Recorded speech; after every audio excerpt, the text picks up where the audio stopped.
And welcome to Roll of 24, the week of 9 to 15 February 2026. In this week's episode, we once again return back to the doggy park.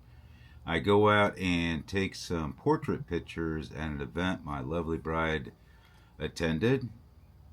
She was the one attending. I was there just to take pictures of different people in black and white. I went out to a cattle auction up in the city of Gatesville. Very interesting to figure out. I always see cows out there in the field. I always wonder how they get from the field to my dinner plate. And so that was interesting. And I was working with shadows, pictures of a mailbox, and other things. Once again, I'm going to be showing my edited black and white version and then the color version. And those were done down in Austin. And I'm going to start off with a rainbow that I captured. Rarely do we ever get a full rainbow. I've seen those when I went down to Hawaii one time many years ago. But here in Central Texas, I've never seen a entire rainbow that I was able to capture. I used my new iPhone 17 Pro Max, and I figured out how to turn it into a 16 by 19 cinematic, and I think it turned out rather nicely. So this is the first image in this week's Roll of 24, and this is one of those happenstance moments where I was actually, you can see the mailbox there, I was actually just going out to check the mail. It had not been raining in our area, but I was out there. And this is one of those times where you're fiddling with your camera, this time my iPhone Pro Max, trying to figure out, I took some pictures, and everybody should know that rainbows don't last a whole long time. So here I am fiddling around, capturing parts, and then I remembered I could do the 16 by 9 cinematic shot. Took that, step back, and then I wanted to make sure I framed that tree up just pretty much right in the center. So these next images are black and white and colors. Once again, I was playing with 3 different variations inside of Lightroom. They have an adaptive black and white, they have a monochrome, and then my own style of turning something black and white is to go down to the color section, take all of the colors, take all of the saturation out, and then if I want something, let's say it's red, then I'll bring it back in. But for me, this gives me more flexibility inside of Lightroom to go in and adjust the different tones based on what their original color is. So once again, these first following images are in black and white. And because I had the profile inside of the camera set to monochrome, even the video came out in black and white. And so that was a lesson learned, that whatever the profile set up in the camera is what my videos are going to look like. So that was a lesson learned. And I was working with a 24 millimeter lens on this. And I'd set the camera to monochrome, so when I was reviewing the pictures in the camera, I could actually see the tonality. And in this one, I really liked how the clouds were dark and ominous, and I just really liked how the sun was hitting this. One side's perfectly lit, and the other side was in shadows.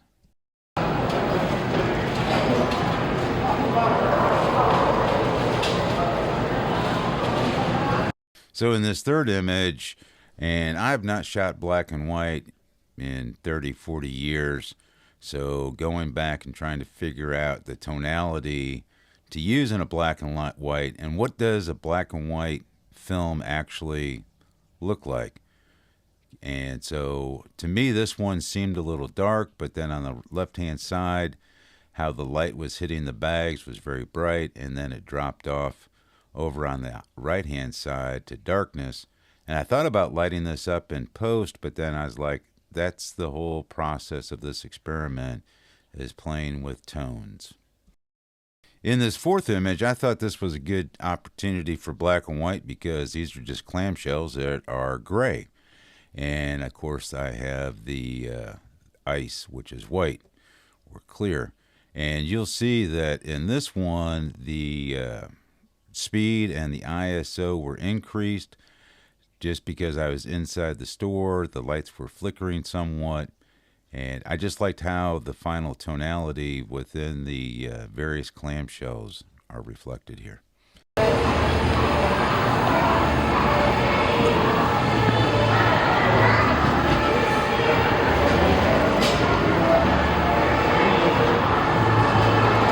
So here in this fifth image, once again, I thought I have everything correct. It just seems that there's more light over here on the lower left. There is no window lights or anything, so this is just coming down from the overhead lights. And then it does pull, at least to me, it pulls my eyes from the lower left up through and into the center, and then back down towards the subject that was pushing the cart. And once again, I'm still using the adaptive black and white inside of Lightroom to look at these. But now this one is, I'm starting here with the adaptive black and white. And then after I made all of the adjustments to my preference or taste, then I went up and I selected the adaptive color. And did not make any more adjustments, but the adaptive color picture is going to be next. So here's the adaptive color of the exact same scene. And it's kind of interesting for what I thought in the black and white needed to be adjusted here. It definitely looks like there's way too much yellow. And it's just an interesting comparison of what we see or what I see as a black and white with the proper tone.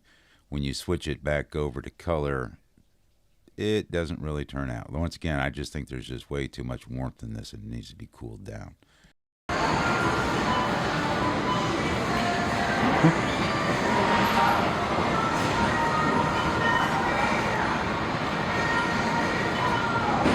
So here is picture number 7, and when you see the color, you might say that this image needs to be in color versus black and white. Once again, I was just practicing, learning something or trying to refine a technique of taking black and white photographs. But in the end, I'm glad I had this type of camera and inside a Lightroom where I can go from the black and white and to color, so I have a choice to make. With the vibrant colors, this is kimchi, the Asian cabbage. And while this was way over processed at the black and white, if I was just to do this as a color, it would not be so warm. I'd put some coldness in it, a little bit more blue. But once again, should this be a black and white photo, or is this type of picture or photograph more indicative of a color in order to capture the essence of what's going on?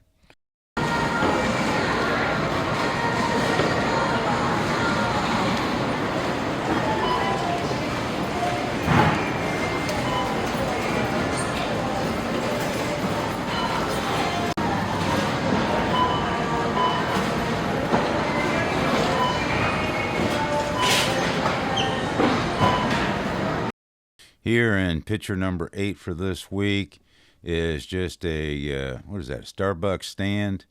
And it was at the beginning of the cashier's checkout area. And so to me, this is how I adjusted it in black and white. And this is still using the adaptive black and white profile inside of Lightroom. And then what follows is just the simple conversion from going to adaptive black and white to adaptive color. And so here is this scene with the adaptive colors within the Lightroom. I think everything on the left-hand side looks okay, per se. But when you move over to the right-hand side, that yellow is just, to me, a little too vibrant.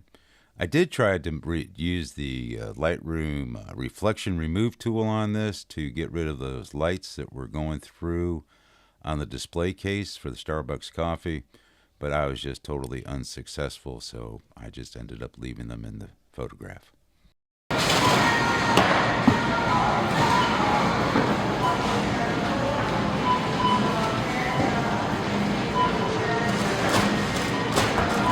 So these next couple of images, still black and white, I went down to Precision Camera and Video down in Austin off of Anderson Lane. That's pretty much the closest camera store where I live, about 60 miles away. And they had a used 600 millimeter f4 that it's the older version. The newer version retails for around 13,000, maybe 14,000. Anyways, I had the camera in the car, ran outside, brought the camera inside, hooked up the 600 to f4 and gave it a try. And then I have a 70 to 200 external zoom, and I wanted to see what the 70 to 200 internal, it's called the Z, I think, did. So the following picture is with the 70 to 200, and so I have a picture of the same building across the street, good comparison of what 600 and 200 look like. And then I took a picture inside of the store just to check out the clarity of the camera, of the lens, I mean. And here is the photograph for the first time where I ever had a 600 millimeter f4. This is the EF version, not the RF version, down at the Precision Camera and Video on Anderson Lane that I use. And while it was really difficult, and one of the reasons why I was at 1/2000 is because the lens is heavy. It weighs like 9 pounds, 8 pounds. Anyways, I was just really impressed on how this photo turned out. So after I told the sales associate, yeah, $6,200 on a used lens, that's probably about 12 years old, thanks, but no thanks. But I did try out a lens that I'm looking at. I have a 70 to 200 external zoom. So I wanted to try out the 70 to 200 internal zoom, the Z, and looking at the same image from through the window across the street, you can see how much more the building is revealed, and I just really liked how that turned out. Not sure if I'm going to exchange them over, though. So still playing with that 70 to 200 Canon Z. I went down to 70 millimeters and took a picture of a display. Kind of funny, it's a Sigma display.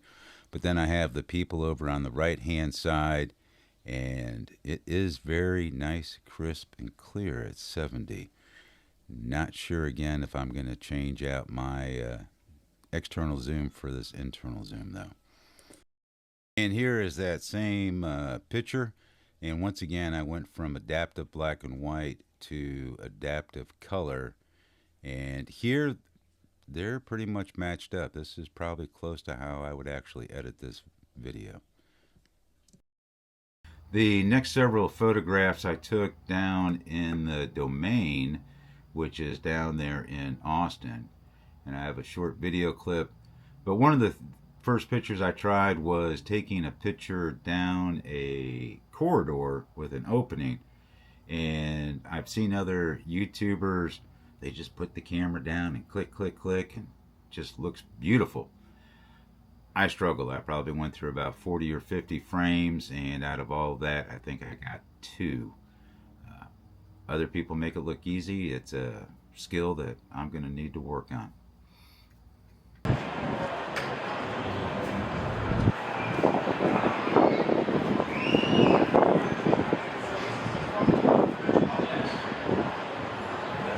So I'd already taken several different frames of down this, and I was closer to the entrance, and people were literally looking at me.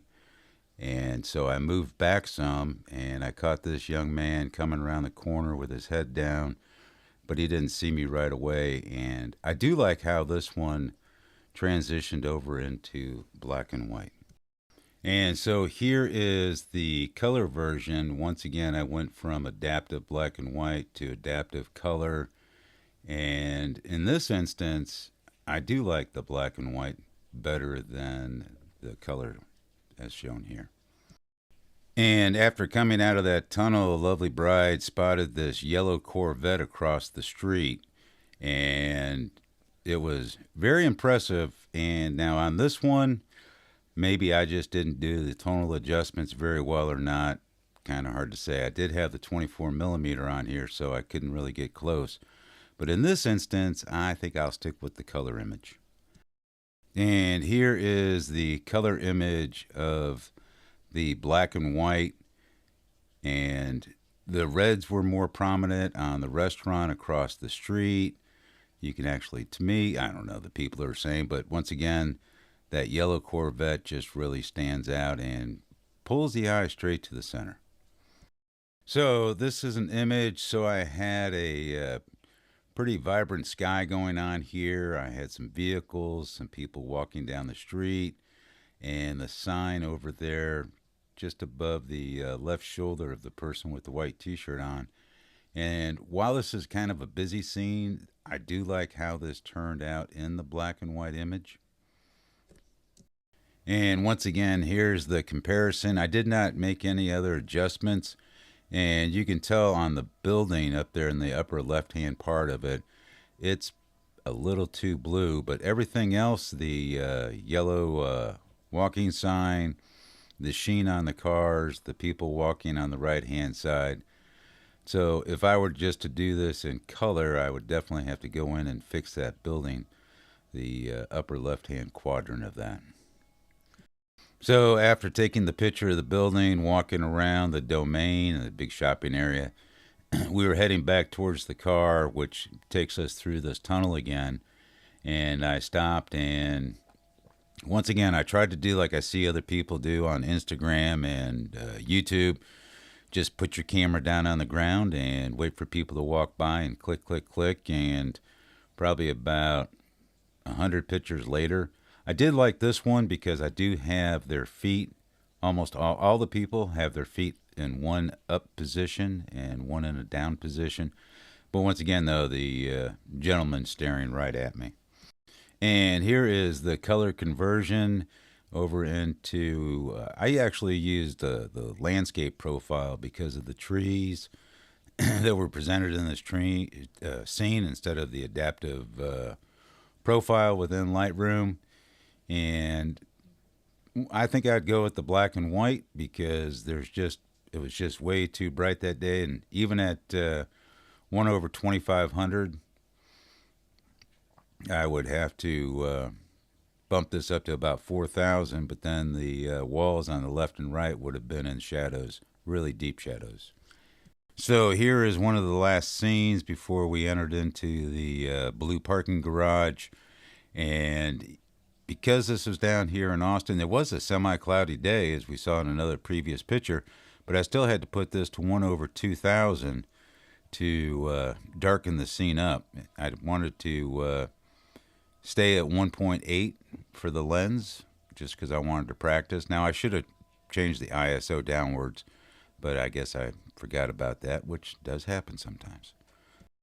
And here is the color version of that same photograph. While you can see into the parking garage better, I don't think the person walking up the stairs is as prominent, and it's just a photograph, or snapshot is what they call it. It's just two people sitting on a rock. I think the black and white conveyed more meaning.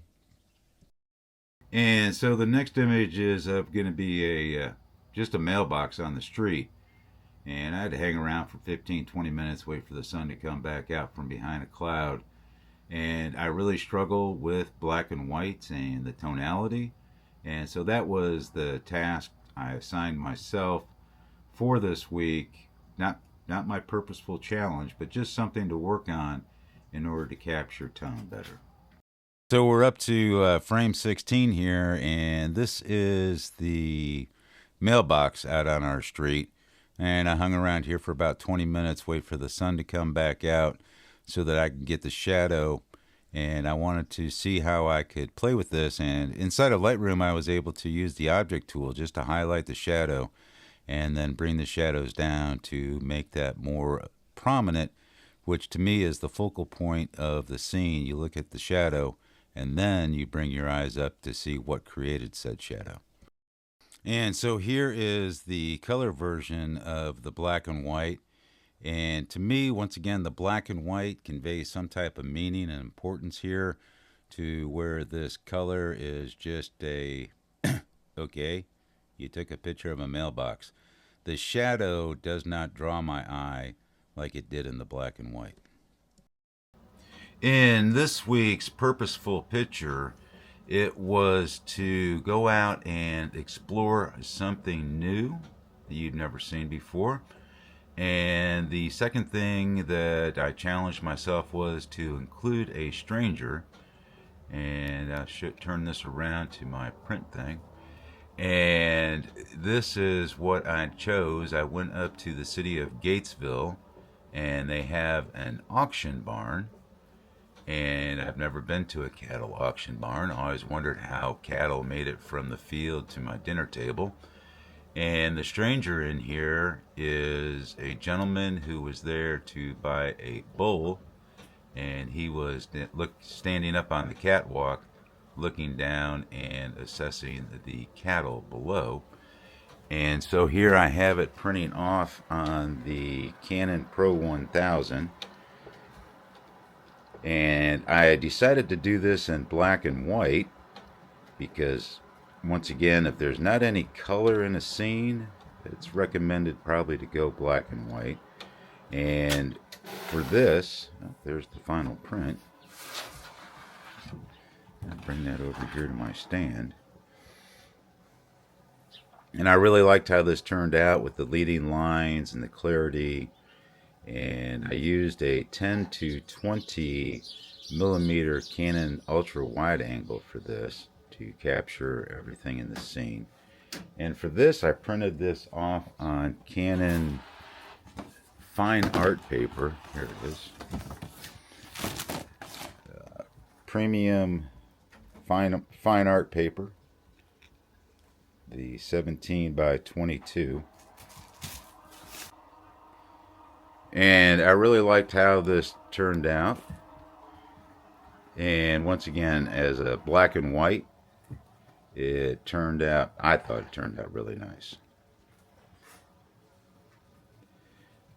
Go down here. Zoom in. The tonal range on the gentleman is just really outstanding in my opinion. And then the cows that were down below.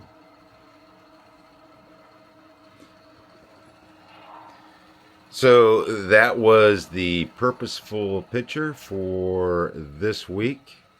And I did print off two more. I'm going to be printing off two more.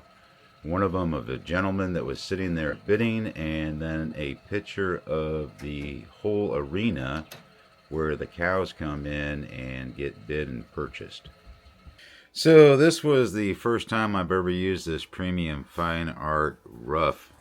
I ordered this actually directly from Canon, and I got lucky. It was on sale about about $50 off. Anyway, so I did print out the three black and whites that I really liked.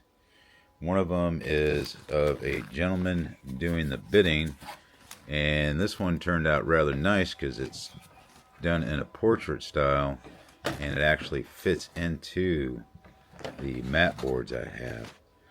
The other image is of the arena where the sales are conducted. Now this one, you can see over here on the edges that I'm going to have to cut a whole separate mat board for that one. And then here is the first one that I showed you with the gentleman looking down on the cattle.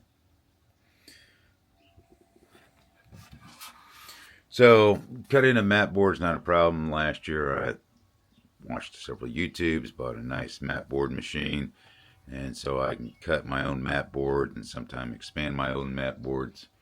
So just another task to add to this, and hopefully get this done and take these up there for the next auction on Wednesday. The next several images, like I said, I went up to Gatesville to the cattle auction barn, and this is my purposeful images, and I printed these off, and those videos will follow next. So this is my purposeful photograph that I set out for my own personal challenge. And the challenge was to go find a place that I've never been to before, i.e., unexplored. And then I needed to go talk to a stranger while at that location. And I met this gentleman up on top of the rampway looking down at cattle. He's a rancher, and he was looking for a specific type of bull. And I did ask him if I could take his photograph, and he agreed. Thought it was kind of funny. And so I snapped a bunch of pictures, and then I talked to him for about 10 minutes. And I just love how this one ended up turning out. So while I was up there talking to that gentleman on the catwalk, and after about 10 minutes, I turned around and I asked him, so what's going on over there in that pen? And I didn't zoom in that far, but so you got the cowboy on the horse, but then you got a person in the background on the left, and then you have a cow's rump on the right, and that is the area where they bring the female cows in and do a pregnancy check on them. And they actually stick a sticker on there. They can tell 4, 6, 8, how many months pregnant the cow is. Now, I wish this place would have allowed me to take some video, but that was one of the stipulations. I could walk around and take still photography, but no video. This gentleman is in there bidding on different cows, and the average time it takes is 10.5 seconds to 18 seconds to bid up, buy a cow, and the next one enter. Sometimes the first cow that's being bid on exits and they're still bidding. In most of the situations, it seems like they started off at $1.50, then they went up by 4-cent increments, then they went up by 2-cent increments, and then they ended up going up by 1-cent increments until the cow was sold. And my understanding from talking to them, these are the cows that are going to go to my dinner table and not be bred. Those cows that are going to be, that are pregnant and whatnot, they go for whole dollars. $2,400, $2,450, $2,455, $2,428, $2,950, $3,000, $3,050. It was just amazing how fast they would put these cows through the bidding process. And on the Wednesday, the 25th of February, I did return back to Gatesville, and those 3 black and white photos that I showed earlier, I had put them in mat boards, and I drove up there today because I was reconning a location to shoot the full moon April 1st. And so I took those back up there and presented them to the owner of the cattle barn, one for their own place, and then they know who the ranchers are, and they assured me that over time when they come in that they will get those pictures to them.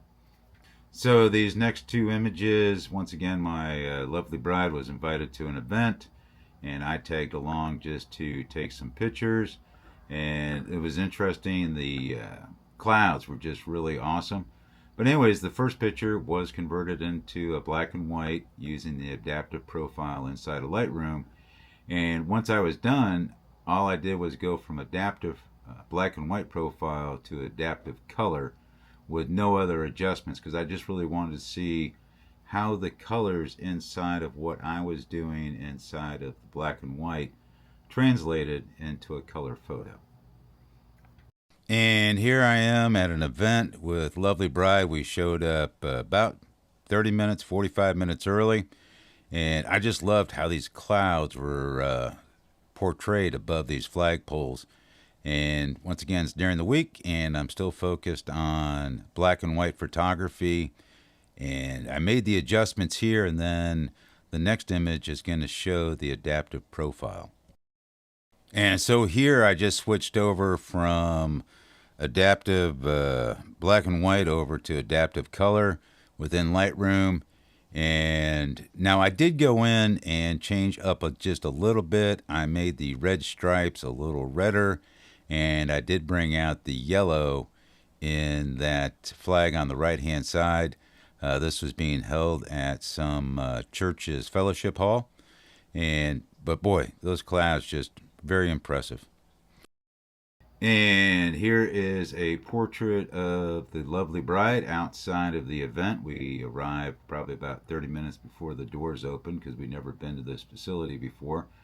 And so I captured this image outside near a waterfall. And then the next image is I cropped this down to a 1 by 1 just because everything down the left and right really wasn't that great. And then the next image is put into motion. And like I said, we did show up early, and while this event was she was invited to, and I tagged along because I knew we were going to be in a confined space, and so I had both a 50 and an 85 millimeter, and I really wanted to practice at the 1.2 because I just don't take enough of those photos. I'm out there in the landscape taking f11, f8, and so this was the challenge for this night. Inside of the hall, once we were allowed in, and there was a poster cut out, and lovely bride stood next to it, and the next thing we know, the poster comes alive. This reminded me of the Hall of Presidents down at Disney World, Disneyland, whichever one's down in Florida, that I went to about 45 years ago when I was a wee little lad.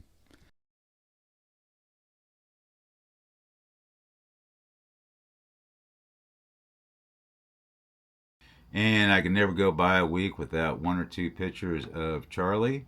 And the next image is going to be of Charlie contemplating what to do with the squirrel. And then the last image for this reel is Charlie getting a drink of water. For some reason, he loves drinking the water out of the spigot versus the water bowl. And here we are up to number 23 and 24. And here is Charlie on that morning, the 10th of February. And he spent about 5 minutes just sitting there staring as that squirrel moved left and right while it was picking out the seeds from the bird seed, the sunflower seeds. And he eventually decided to go check it out. And it took me about 4 or 5 days to finally capture a picture of Charlie. When I'm filling up his water bowl, he likes to put his muzzle over there into the water and lap up the water as it comes out of the spigot out of the house. Just so funny, just figuring out how to turn on the water and hold the phone and capture this, but it was just a really fun experience. And I hope you enjoyed this episode of Roll of 24 for the week of 9 to 15 February 2026. If you enjoyed this episode, please consider subscribing and hit that like button. I really appreciate it. Thank you.